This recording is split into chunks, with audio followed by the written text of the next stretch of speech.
ধন্যবাদ করি। আসুন আজকের বাক্য আরম্ভ করি আদি পুস্তক তার ৪৫ অধ্যায়। বাক্যের আরম্ভ এইরূপ, তখন যোসেফ আপনার নিকটে দণ্ডায়মান লোকেদের সাক্ষাতে আত্মসম্বরণ করিতে পারিলেন না। তিনি উচ্চস্বরে কহিলেন, আমার সম্মুখ হইতে সব লোককে বাহির করো। তাহাতে কেউ তাহার কাছে দাঁড়াইল না। আর তখনই যোসেফ ভাইদের কাছে আপনার পরিচয় দিতে লাগিলেন। তিনি উচ্চস্বরে রোদন করিলেন। মিশ্রীরা তাহা শুনিতে পাইল ও ফোরনে গৃহস্থিত লোকেরাও শুনিতে পাইল। পরে যোসেফ আপন ভাইদের কহিলেন, আমি যোসেফ, আমার পিতা কি এখনো জীবিত আছেন? ইহাতে তাহার ভাইরা তাহার সাক্ষাতে বিহ্বল হইয়া পড়িলেন, উত্তর করিতে পারিলেন না। পরে যোসেফ আপন ভাইদের কহিলেন, বিনয় করি আমার নিকটে আইসো। তাহারা নিকটে গেলেন। তিনি কহিলেন, আমি যোসেফ তোমাদের ভাই, যাহাকে তোমরা মিশরগামীদের কাছে বিক্রয় করিয়াছিলে, কিন্তু তোমরা আমাকে এই স্থানে বিক্রয় করিয়াছ বলিয়া এখন দুঃখিত কি বিরক্ত হইও না, কেননা প্রাণ রক্ষা করিবার জন্য ঈশ্বর তোমাদের অগ্রে আমাকে পাঠাইয়াছেন। 2 বৎসরাবধি দেশে দুর্ভিক্ষ হইয়াছে, আরো 5 বৎসর পর্যন্ত চাষ কি ফসল হইবে না। আর ঈশ্বর পৃথিবীতে তোমাদের বংশ রক্ষা করিতে ও মহৎ উদ্ধারের দ্বারা তোমাদিগকে বাঁচাইতে তোমাদের অগ্রে আমাকে পাঠাইয়াছেন।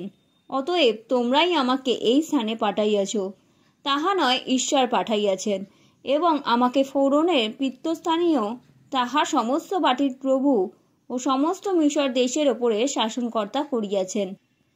তোমরা শীঘ্র করিয়া আমার পিতার নিকটে যাও, তাহাকে বলো, তোমার পুত্র যোসেফ এইরূপ কহিল, ঈশ্বর আমাকে সমস্ত মিশর দেশের কর্তা করিয়াছেন।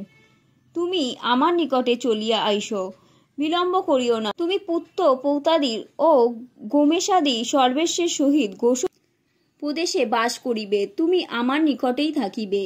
সে স্থানে আমি তোমাকে প্রতিপালন করিব, কেননা আর 5 বৎসর দুর্ভিক্ষ থাকিবে, পাছে তোমার ও তোমার পরিজনের ও তোমার সকল লোকের দৈন্যদশা ঘটে। আর দেখো, তোমরা ও আমার সহোদর বিনামিন চাক্ষুষ দেখিতেছে যে আমি নিজ মুখে তোমাদের সহিত কথাবার্তা কইতেছি। অতএব এই মিশর দেশে আমার প্রতাপ ও তোমরা যাহা যাহা দেখিয়াছ সে সকল আমার পিতাকে জ্ঞাত করিবে এবং তাহাকে শীঘ্রই এই স্থানে আনিবে। পরে যোসেফ আপন ভাই বিনামিনের গলা ধরিয়া রোদন করিলেন, এবং বিনামিনও তাহার গলা ধরিয়া রোদন করিলেন। আর যোসেফ অন্য সকল ভাইকেও চুম্বন করিলেন ও তাহাদের গলা ধরিয়া রোদন করিলেন। তাহার পরে তাহার ভাতারা তাহার সহিত আলাপ করিতে লাগিলেন। আর যোসেফের ভাইরা আসিয়াছে, ফোরনের বাটিতে এই কথা উপস্থিত হইলে ফোরন ও তাহার দাসগণ সকলে সন্তুষ্ট হইলেন। আর ফোরন যোসেফকে কহিলেন, তুমি তোমার ভাইদের বলো, তোমরা এই কর্ম করো, তোমাদের পশুগণের পৃষ্ঠে শস্য চাপাইয়া কনান দেশে গমন করো, এবং তোমাদের পিতাকে ও আপন আপন পরিবারকে আমার নিকটে লইয়া আসো। আমি তোমাদিগকে মিশর দেশের উৎকৃষ্ট দ্রব্য দেব, আর তোমরা দেশের সারাংশ ভোগ করিবে। এখন তোমার প্রতি আমার এই আজ্ঞা হোক যে তোমরা এই কর্ম করো, তোমরা আপন আপন বালক বালিকা ও স্ত্রীদের নিমিত্তে মিশর দেশ হইতে সকট লইয়া গিয়া তাহাদিগকে ও আপনাদের পিতাকে লইয়া আইসো। আর আপন আপন দ্রব্য সামগ্রী মমতা করিও না, কেননা সমুদয় মিশর দেশের উৎকৃষ্ট দ্রব্য তোমাদেরই।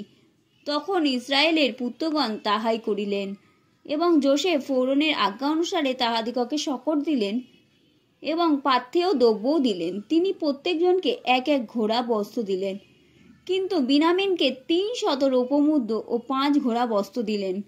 আর পিতার জন্য এই সকল দ্রব্য পাঠাইলেন, 10 কর্তব্যে চাপাইয়া মিশরের উৎকৃষ্ট দ্রব্য, এবং পিতার পার্থের জন্য 10 গর্দভে চাপাইয়া শস্য ও রুটি প্রভৃতি ভক্ষ্য দ্রব্য। এই রূপে তিনি আপন ভাতাদিগকে বিদায় করিলে তাহারা প্রস্থান করিলেন। তিনি তাহাদিগকে বলিয়া দিলেন, পথে বিবাদ করিও না। পরে তাহারা মিশর হইতে যাত্রা করিয়া কনান দেশে তাহাদের পিতা যাকবের নিকটে উপস্থিত হইলেন ও তাহাকে কহিলেন, যোসেফ এখনো জীবিত আছে, আবার সমস্ত মিশর দেশের ওপরে সেই শাসনকর্তা হইয়াছে। তথাপি তাহার হৃদয় জড়বৎ থাকিল, কারণ তাহাদের কথায় তাহার বিশ্বাস জন্মিল না। কিন্তু যোসেফ তাহাদিগকে যে সকল কথা বলিয়াছিলেন সেই সকল যখন তাহারা তাহাকে বলিলেন এবং তাহাকে লইয়া যাইবার নিমিত্তে যোসেফ যে সকল শকট পাঠাইয়াছিলেন তাহাও যখন তিনি দেখিলেন, তখন তাহাদের পিতা যাকবের আত্মা পুনর্জীবিত হইয়া উঠিল। আর ইসরায়েল কহিলেন, এই যথেষ্ট, আমার পুত্র যোসেফ এখনো জীবিত আছে, আমি গিয়া মরিবার পূর্বে তাহাকে দেখিব। আমেন।